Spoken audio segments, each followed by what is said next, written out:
If you could ask two coaches that have done 70,000 hours of private sessions, and in one case, sold houses in multiple markets, picked it up on the fly, and started doing deals again, what questions would you ask? Hey, so I'm hanging backstage at the Superstar Retreat, got my brother-in-law Ron, got my brother Patrick in the house, Wonder Twin Powers activate. Just thought we would always have fun. So fellas, we have all been a part of this for a long time. We've been helping agents for a long time. Ron, if you look back over your career, if there was just one thing that stood out, a discipline, a strategy, a mindset that you think would be impactful for the person listening right now, that you saw move people forward, what would that one thing be? Probably to keep it simple, number one. Yes. Right? Keep things simple and have a plan and follow it. Yeah. I mean, that's what Mike has taught for so many years. And, Yes. that applies to me. I like it simple. I like to know exactly what to do, and then I follow it. And so I would say that, whether it be a plan for your speaking, whether it be a plan for your day, for your month, but I like that I can set goals, execute a plan, and have the goal. Why do you think so many people complicate it? Because I'm a complicator. Okay, so hold on. I'm 100% a complicator. You overthink it. Yeah. Do you guys think it's an avoidance behavior? Do you think it's like a perfection thing? You know, because it could be anything that basically stops them from being in action. Habit. I think it's a habit that people have about approaching certain things. What did Mike say this morning? He said, make decisions faster so you can make more money, do more production, speed things up. Yeah. Right? So that applies to all of this. Patrick, same question. What do you think, looking back over your career, and you go YouTube, AI, you do a lot of, kind of advanced marketing strategies, but what's like one thing that if everybody applies it, they're going to be better in their business?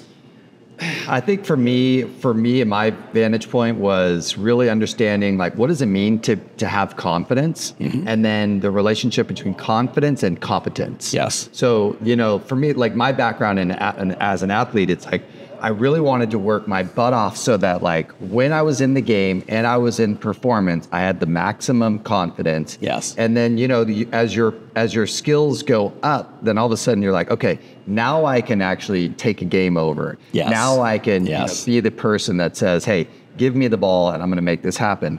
So for me, it's really been like, once I started selling real estate, I was like, oh boy.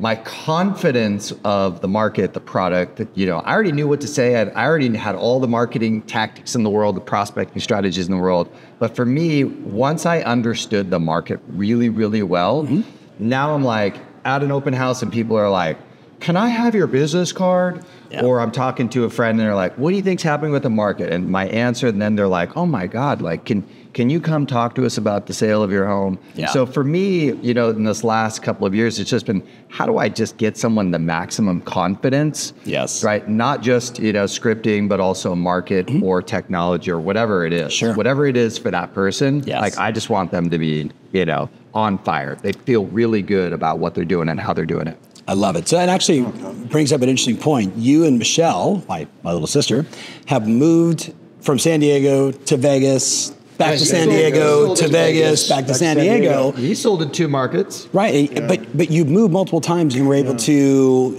get your real estate business going again. Yeah. There's a lot of people right now that, they didn't move the market. They didn't move from A to B, but they feel like the market moved without them. Yeah. What advice do you have to somebody that just wants to very quickly get back in the game, regardless of what's happening with the economy or interest rates? Back in the game, describe what you mean by the game. Selling more houses, man.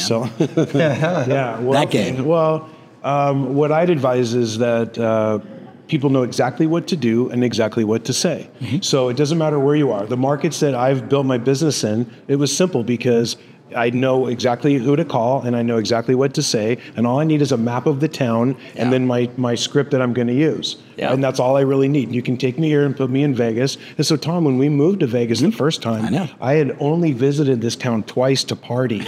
And I was like, are there houses out there? I didn't even know people live here, But when we got here, I didn't know where I was. I started getting on the phone right away and calling the right sources and setting appointments. And they'd be like, well, are you familiar with, Stallion Mountain? And I was looking on the map real fast, Stallion Mountain. Oh yeah, everybody knows Stallion Mountain. And then you eventually get to know the town. Yeah. So you could take a trained person, a good salesperson, if they know what to do. You could take them and put them in any city, any town, anywhere. All you need is your headset, your scripts, and know who to talk to. That's so, and that's it piggybacks with keep it simple. And which you guys agree, like what we've learned and what we've learned from your dad is like, I can sell anything. I can sell cars, I can sell steel, phones, whatever it is. Then it's the same process. And I just love that. It gives me super confidence. Like, well, that's exactly what we're talking about. Yeah. All right. So I think the word of the day is confidence. Thank you so much for watching. Make sure you follow these guys on Instagram.